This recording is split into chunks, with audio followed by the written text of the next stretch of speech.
შინაგან საქმეთა სამინისტროს გენერალურმა ინსპექციამ დაადგინა, რომ კრიმინალური პოლიციის თანამშრომლების მხრიდან მამუკა მიქაუტაძის მიმართ ფიზიკური ზეწოლის ფაქტს ადგილი არ ჰქონია. უწყებამ სხვა მასალებთან ერთად ლევან სამხარაულის სასამართლო ექსპერტიზის ბიუროს დასკვნაც გამოაქვეყნა, რომლის თანახმადაც მიქაუტაძეს სხეულზე კისრის არეში დაზიანების გარდა, რამაც მისი სიკვდილი გამოიწვია, სხვა ფიზიკური დაზიანებები არ აღენიშნებოდა. სამინისტროს ინფორმაციით, მოწმის სახით და ადვოკატის თანდასწრებით დაიკითხა გელა მანჯავიძეც, რომლის საქმესთან დაკავშირებითაც მამუკა მიქაუტაძე 5 ივლისს თავად იყო მოწმის სახით დაკითხული. უწყებაში ამბობენ, რომ მანჯავიძის ჩვენების თანახმად დაკავების მომენტში პოლიციის თანამშრომლების მხრიდან მისი ან მიქაუტაძის მიმართ რაიმე ფიზიკურ ან სიტყვიერ შეურაცხყოფას ადგილი არ ჰქონია. დადგენილია, რომ მამუკა მიქაუტაძეს სხეულზე კისრის არეში დაზიანების გარდა, რამაც მისი სიკვდილი გამოიწვია, სხვა ფიზიკური დაზიანებები არ აღენიშნებოდა. დაიკითხა ცენტრალური კრიმინალური პოლიციის თანამშრომლები, თბილისის მთავარი სამმართველოს საკონტროლო გამშვები პუნქტის 5 ჯარისკაცი და მათი მეთაური.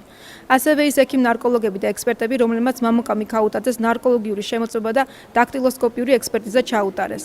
ასევე დაკითხულია მამუკა მიქაუტაძის მეგობრები, თანამშრომლები და მისი მეუღლე ზიზი ეცგვერაძე. პროცესში მოწმის სახით და ადვოკატის თანდასწრებით დაიკითხა გელა მანჯავიძეც, რომლის საქმესთან დაკავშირებითაც მამუკა მიქაუტაძე 5 ივლისს თავად იყო მოწმის სახით დაკითხული. მანჯავიძემ გამოძიებას განუცხადა, რომ საქმეში ნახსენები ნარკოტიკული საშუალება მარიხუანა მას ეკუთვნოდა. მისივე ჩვენებით აღნიშნული ნარკოტიკი მან 5 ივლისს მამუკა მიქაუტაძეს საჩუქრად შესთავაზა, თუმცა მიქაუტაძესგან უარი მიიღო. გელა მანჯავიძის ჩვენებიდან ასევე დგინდება, რომ დაკავების მომენტში პოლიციის თანამშრომლების მხრიდან მისი ან მამუკა მიქაუტაძის მიმართ რაიმე ფიზიკურ ან სიტყვიერ შეურაცხყოფას ადგილი არ ჰქონია.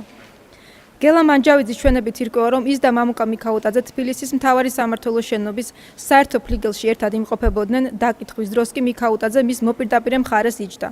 გელა მანჯავიძის ჩვენებით მამუკა მიქაუტაძის დაკითხვის პროცესში ამ უკანასკნელის მიმართ გამომძიებლის ან პოლიციის სხვა თანამშრომლების მხრიდან რაიმე ფიზიკურ ან სიტყვიერ შეურაცხყოფას ან ფსიქოლოგიურ ზეწოლას ადგილი არ ჰქონია. შინაგან საქმეთა სამინისტროს გენერალურმა ინსპექციამ მამუკა მიქაუტაძის თვითმკვლელობამ და მიყვანის საქმეზე დაადგინა, რომ კრიმინალური პოლიციის თანამშრომლების მხრიდან მამუკა მიქაუტაძის მიმართ ფიზიკური ზეწოლის ფაქტს ადგილი არ ჰქონია. შინაგან საქმეთა სამინისტრომ მედიას ასევე გადასცა საქმეში არსებული მასალები, ლევან სამხარაულის სახელობის სასამართლო ექსპერტიზის ეროვნული ბიუროს დასკვნა, ასევე ფოტო და ვიდეო კადრები, ქალაქის მთავარი სამმართველოს შენობაზე დამონტაჟებული სათვალთვალო ვიდეო კამერების ჩანაწერები, რომელშიც ასახულია 2013 წლის 5 ივლისს თბილისის მთავარი სამმართველოს ადმინისტრაციულ შენობაში მამუკა მიქაუტაძის შეყვანისა და გამოყვანის დრო და გარემოებები, რის საფუძველზეც უწყება აცხადებს, რომ მიქაუტაძეს ვიზუალური დაკვირვებით არ ეტყობა ფიზიკური დაზიანება და იგი თავისუფლად გადაადგილდება. ცვალებულს მქონდა მხოლოდ ორადორი ცალსახად შემიძლია ვთქვა ფიზიკური დაზიანება.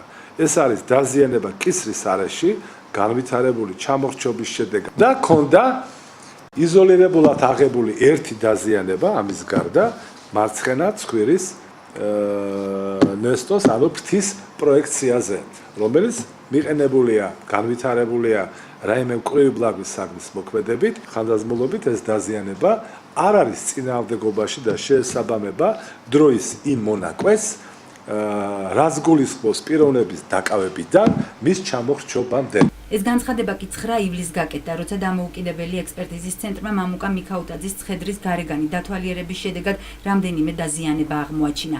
მათგან ერთ-ერთი ცხვირის არეში, რაც ექსპერტიზის დასკვნით მიქაუტაძეს ჯერ კიდევ გარდაცვალებამდე ჰქონდა მიყენებული ბლაგვის საგნით. კიდევ ერთი დაზიანება ექსპერტმა მიქაუტაძის ფეხის ტერპებზე დააფიქსირა, თუმცა მაშინ ვერ დააკონკრეტა როგორ და როდის მიიღო ეს დაზიანებები მან. ალექსანდრე გეჯაძე დღეს ამბობს, რომ სამხარაულის ბიუროს ეს დაზიანებები შესაძლოა გამორჩა.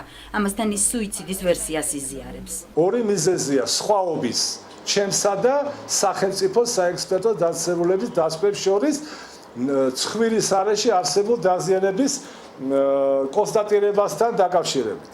პირველი ვერ შეამჩნიეს შეიძლება და მეორე გამოკვლევის პროცესში ის დაზიანება არ ეტყობოდა და გვამური მოვლენების ჩამოყალიბების დროს უკვე მეორე დილას გვამის დათვალიერების რეჟიმში ეს დაზიანება მკაფიოდ გამოჩნდა. შემიძლია თქვა მაშინაც და დღესაც ადგილი ჰქონდა სუიციდს. ახალგაზრდა იურისტთა ასოციაციაში, რომელიც გარდაცვლილის ოჯახის ინტერესებს იცავს, აცხადებენ, რომ შინაგან საქმეთა სამინისტროს დასკვნები მათში ეჭვებს აჩენს. ძიებას ვერ შევაფასებ ობიექტურად და მიუკერძოებულად. ჩემთვის საეჭვოა, რატომ შეცვალა გელა მანჯავიძემ ჩვენება. უცებ ადამიანი იმ პირობებში, როდესაც გარეთ არის უკვე გირაოთი გამოშვებული, პატიმრობის დროს რომ უარყო, გირაოთი გამოსვლის შემდეგ დაკითხვის დროს აღიარებს იმას, რომ მას თურმე ქონია ნარკოტიკული ნივთიერება. ეს პირადად ჩემი აზრით აღძრავს გარკვეულ კითხვის ნიშნებს, რამდენად ნებაყოფლობით განახორციელა მან ეს ჩვენება. ასევე უკანონო დაკავების ნიშნებიც არსებობდა ამ საქმეში და თქვენ თუ მიაქცევთ ყურადღებას გავრცელებულ კადრებს, მამუკა მიქაუტაძე პოლიციის შენობაში შედის და გამოდის პოლიციელის თანხლებით და მას ზურგზე უწვია ხელები.